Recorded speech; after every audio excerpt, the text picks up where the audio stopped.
লিখিছে মহাপুৰুষ মাধৱদেৱে সত্য যুগে ধ্যান, ত্ৰেতা যুগে যজ্ঞ, দাপৰ যুগত পূজা, কলিত শৰীৰ নামৰ বিনাই আৱাৰ নাহিকে পূজা।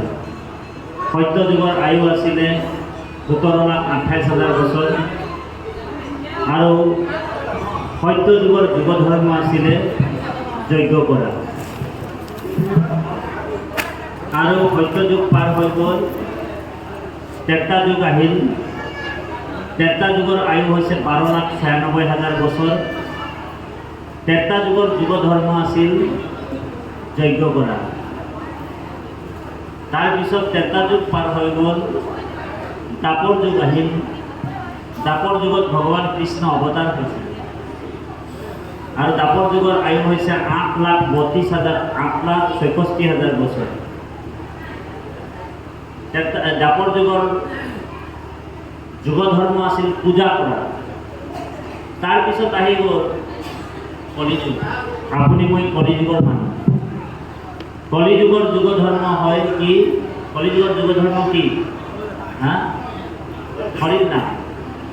সেইকাৰণে মাধৱদেৱে ভোকাত লিখিছে, সত্য যুগে ধ্যান,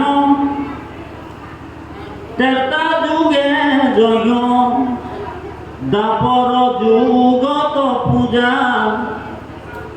কলিত শৰীৰ কীৰ্তন বিনাই আৱাৰ নাহিকে পূজা।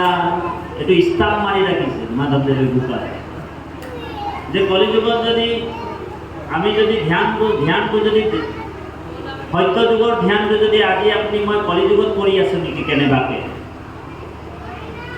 ত্ৰেতা যুগৰ যজ্ঞটো আজি কেনেবাকৈ আমি কলিযুগত কৰি আছোঁ নেকি? দাপৰ যুগৰ পূজাটো আজি কলিযুগত কৰি আছোঁ নেকি কেনেবাকৈ? যদি আমি দাপৰ যুগৰ পূজাটো আজি কলিযুগত কৰি আছোঁ, তেনেহ'লে আপুনি মই এক্সপায়াৰ টেবলেট খাই থকা নিচিনা হয়। ঔ হৰি ঔ ৰাম। এক্সপায়াৰ টেবলেট মানে বুজি পাইছেনে? ম্যাদ উকলা দৰৱ। আৰু ম্যাদ উকলা দৰৱ খালে কি হ'ব? বোলে শৰীৰত উপকাৰ হ'ব না অপকাৰ হ'ব? আমি যদি ম্যাদ উকলা দৰৱ খাই থাকিম, তেনেহ'লে শৰীৰত কেতিয়াও উপকাৰ নহয়। সেইকাৰণে যুগ ধৰ্ম নিৰ্ণয় কৰিছে মহাপুৰুষ মাধৱদেৱে। কলিত কীৰ্তন এৰিয়া, যদি কলিত যদি কীৰ্তন ধৰ্ম এৰি আনমতে চাৱে গতি, যেন কুলবধূ নিজ স্বামী তেজী ভজে গয়া উপগতি। যদি কলিযুগত যদি হৰিৰ নাম কীৰ্তন এৰি আমি অন্য প্ৰকাৰে গতি পাম বুলি ভাবিছোঁ, তেনেহ'লে মাধৱ পুৰুষে কৈছে, মহাপুৰুষ মাধৱ,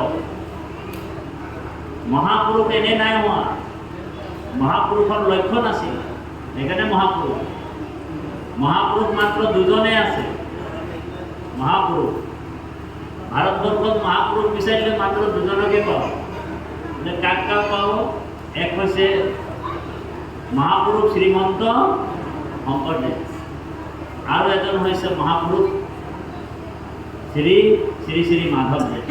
দুটা শ্ৰী লাগিব।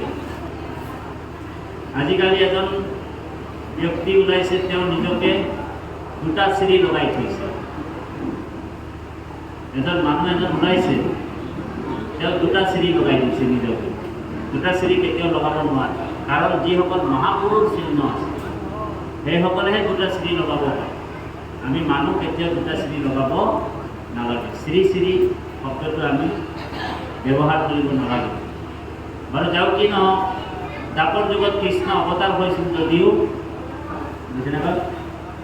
দাপৰ যুগত ভগৱান অৱতাৰ হৈছিল যদিও তাত পূজাহে আছিল, কাৰণ ভগৱানক কোনো চিনি পোৱা নাছিল। কৃষ্ণক কোনো চিনি পোৱা নাছিল। কৃষ্ণই যে ভগৱান এই কথাটো বহুতে নাজানিছিল। এ ক্ষীৰ সাগৰত আছিলে কহধৰ, মাছে যেন বোলেও এক জলচৰ। ক্ষীৰ সাগৰত আছিলে কহধৰ। যেনেকৈ সাগৰত যেনেকৈ চন্দ্ৰৰ জ্যোতিটো পৰি তিৰমিৰ তিৰমিৰ তিৰমিৰ তিৰমিৰ কৰি আছিলে, মাছবিলাকে ভাবে যে ইউ আমাৰ নিচিনা এটা জলচৰ প্ৰাণী, মাছেই হয়। সেইকাৰণে কৈছে ভাগৱতৰ দশম স্কন্ধ, এ ক্ষীৰ সাগৰত আছিলে কহধৰ, মাছে যেন বোলেইও এক জলচৰ, হেহি মতে কৃষ্ণক পায়া যদু বীৰ, মনে মানি লন্তইও জ্ঞাতি একোজন। এইজন বোলে আমাৰ পৰিয়ালৰে এজন, কৃষ্ণ ভগৱান বুলি নাভাবে। 56 কোটি যদুবংশ আছিলে, এজন দুজন নাছিল দেই। 56 কোটি যদুবংশই ভাবিছিলে যে এইজন বোলে কোনোবা এটা সাধাৰণ মোৰ ককা দেউতা, খুৰা, আজু ককা, পিতা, স্বয়ং ভগৱান কৃষ্ণস্তু ভগৱান স্বয়ং বুলি কৈছে।